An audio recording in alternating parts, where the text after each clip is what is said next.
মুসলমানের সন্তানেরা যে কথাটা বলতেছিলাম, এই পৃথিবীর জমিনে কথাগুলো একটু খেয়াল করা লাগবে। এই পৃথিবীর জমিনে আজকে আমাদের অবস্থাটা এত বিগতিক হয়ে গেছে। আজকে মুমিন মুসলমান দেখা যায় মাথায় টুপি, মুখে দাড়ি, গায়ে জুব্বা আছে, মুসাল্লায় দাঁড়িয়ে অথবা মেম্বরে দাঁড়িয়ে যদি ইমাম সাহেব যদি হক কথা বলে, অনেক মুসল্লি দেখবেন চোখ মুখ কালো হয়ে যায়। এরকম আছে না নাই? আজকে আমাদের ভিতরে মুনাফিকের রোগ একেবারে হাজারে হাজারে ঢুকে পড়েছে। আমরা কয়েকটা দিন পরে কিন্তু ঈদ করব। আমরা সবাই জানি ঈদ মানে খুশি, ঈদ মানে আনন্দ। ঈদ মানে কি? ঈদ মানে খুশি, ঈদ মানে আনন্দ। এই মনে করে আমাদের যারা গরিব আছে, দুঃখী আছে, প্রত্যেকেই কিন্তু এই ঈদুল ফিতর উপলক্ষে বাজার ঘাট করা শুরু করছে। কথা ঠিক না ভুল? প্রত্যেকেই যতটুকু সাধ্য আছে তার মধ্যে থেকে বাজার ঘাট করতেছে।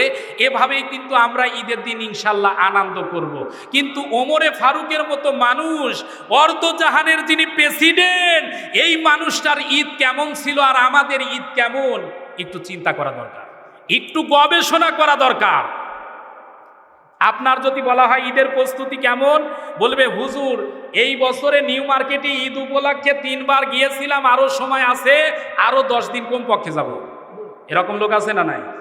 আর ওমরে ফারুকের রাদিয়াল্লাহু তাআলা আনহুর মাথায় একটা টেনশন, একটা চিন্তা, একটা পেরেশানি, যে আমি রমজানে সিয়াম রাখলাম, আমার রমজানের রোজাগুলো আল্লাহ পাক কবুল করেছেন কিনা। সুবহানাল্লাহ বলবেন না? আমি তারাবি নামাজগুলো পড়লাম, আল্লাহ পাক আমার তারাবি কবুল করেছেন কিনা। আমি জিকির আজগার করলাম, আমার জিকির আজগারগুলো কবুল হয়েছে কিনা। আমি দান সদকাগুলো করলাম, দানগুলো কবুল হলো কিনা। অথচ নবীজি 10 জন সাহাবীর নাম জান্নাতি মানুষের ঘোষণা যাদের সিরিয়াল বলেছেন, তার ভিতরে ওমর ফারুকের সিরিয়াল দ্বিতীয়। জোরে কোন আল্লাহু আকবার।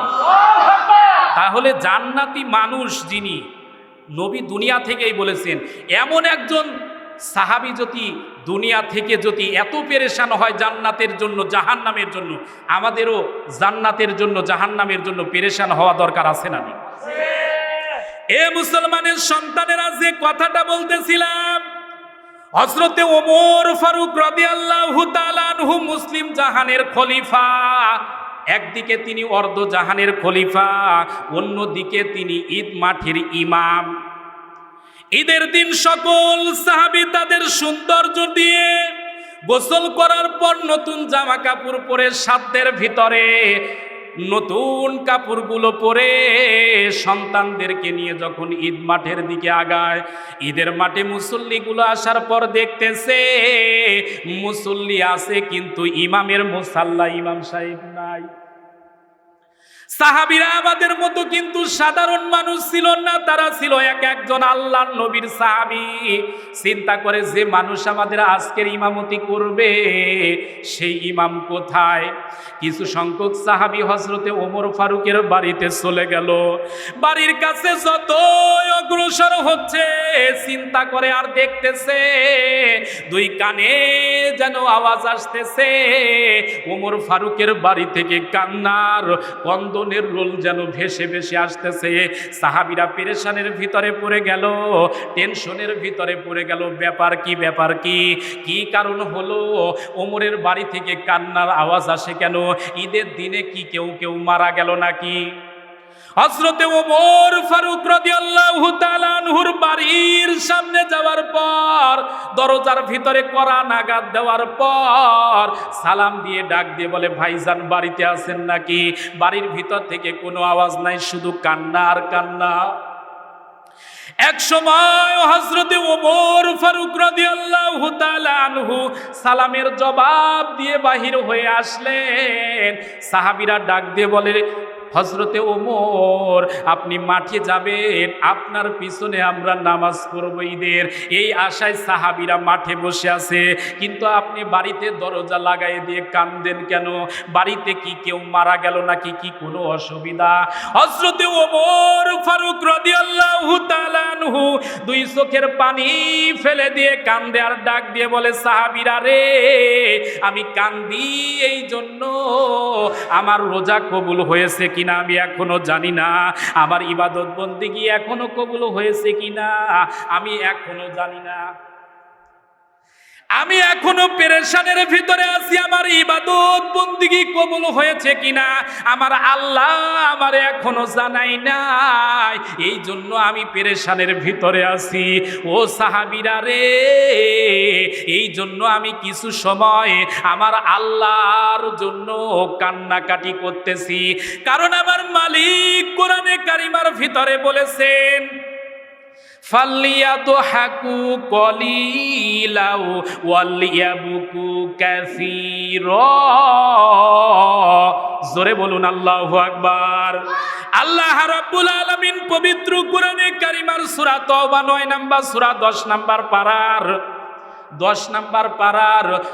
82 নম্বর আয়াতে কারিমা থেকে বলতেছি, আল্লাহ রাব্বুল আলামিন বলেছেন তোমরা বেশি করে কাঁদো কম করে হাসো। তাহলে আমাদের আল্লাহর জন্য কাঁদা দরকার আছে না নাই? এ কথা বলেন, কাঁদা দরকার আছে না নাই? আমাদের রোজাগুলো কবুল হয়েছে কিনা আমরা কি এখনো জানি? আমাদের ইতিকাফ কবুল হয়েছে কিনা জানি? কোরআন তেলাওয়াত আমাদের একটা মাসের পরিশ্রম কবুল হয়েছে কিনা আমরা এখনো জানি না। এই জন্য আল্লাহর জন্য রাসূলের জন্য আমরা একটু কান্নাকাটি করতে যেন পারি। আল্লাহ পাক আমাদেরকে এমন জবান এমন চক্ষু যেন দান করেন। সকলেই বলুন আল্লাহুম্মা আমিন। আমি কথা এখনই সেরে দিব, আর একটা কথা বলে আমি বিদায় নিচ্ছি, সেটা হলো আজকে এই যে ইফতার মাহফিলের আয়োজন করেছেন আমাদের সম্মানিত ভাই ওয়াজ মিডিয়া বগুড়ার পক্ষ থেকে আমাদেরকে আজকে ইফতার মাহফিলের আয়োজন করেছেন। বগুড়া জেলার সুনামধন্য আলেমেরা এসেছেন, তারা কথা বলবেন ইনশাল্লাহ। আমার পক্ষ থেকে ওয়াজ মিডিয়া বগুড়ার আমি ধন্যবাদ জানাচ্ছি এবং বড় ভাইকে আমার পক্ষ থেকে ধন্যবাদ জানাচ্ছি, কারণ ওয়াজ মিডিয়া বগুড়া আমাদের জন্য আলেমদের জন্য যে কাজটা করতেছে, এমনও মিডিয়া বগুড়াতে আছে, আমি তো মিডিয়া বলি না, এগুলো ইউটিউব নামের ডাকাত আছে। কথা আমার বুঝতেছেন? এ বগুড়াতে এমনও মিডিয়া আছে, লাল ভাইয়ের যেমন এই মিডিয়ার নাম ওয়াজ মিডিয়া বগুড়া, আমি ওই মিডিয়ার নাম না বললাম, ওয়াজ রেকর্ড করে কিন্তু ওয়াজ না সেরে পকেটে টাকা নিয়ে মেরে দেয়, এমন মিডিয়া বগুড়া জেলায়ও আছে। আরে আছে মানে ভুক্তভোগী রুগী আমি নিজে। এমন ডাকাত আমার কাছ থেকে 12,000 টাকা নিছে, আজ পর্যন্ত আমার ওয়াজ একটাও ছাড়েনি। কিন্তু লাল ভাইকে পেয়েছি, এই ওয়াজ মিডিয়া বগুড়া কে পেয়েছি, দেখেছি এখানে একটা ব্যবহার, ছোটদের ওয়াজও যেভাবে তিনি দায়িত্বশীলভাবে তিনি ওয়াজগুলো ইউটিউবে ছাড়ে, বড়দেরকেও ভালোবাসা দিয়ে যেভাবে তিনি কাজ করে, কারোর সাথে তিনি যেন বৈষম্য করে না, ভালোবাসা দিয়ে অন্তরঙ্গ দিয়ে যে কাজটা করে, এবং ফোন দিলে তিনি আমার সাথে এবং অন্য আলেমদের সাথে যে ব্যবহার করে, মনে হয় নিজের মায়ের ভাইয়ের সাথে কথা বলতেছে।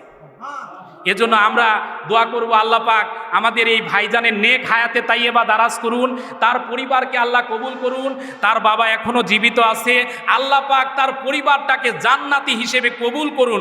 সকলেই বলুন আল্লাহুম্মা আমিন।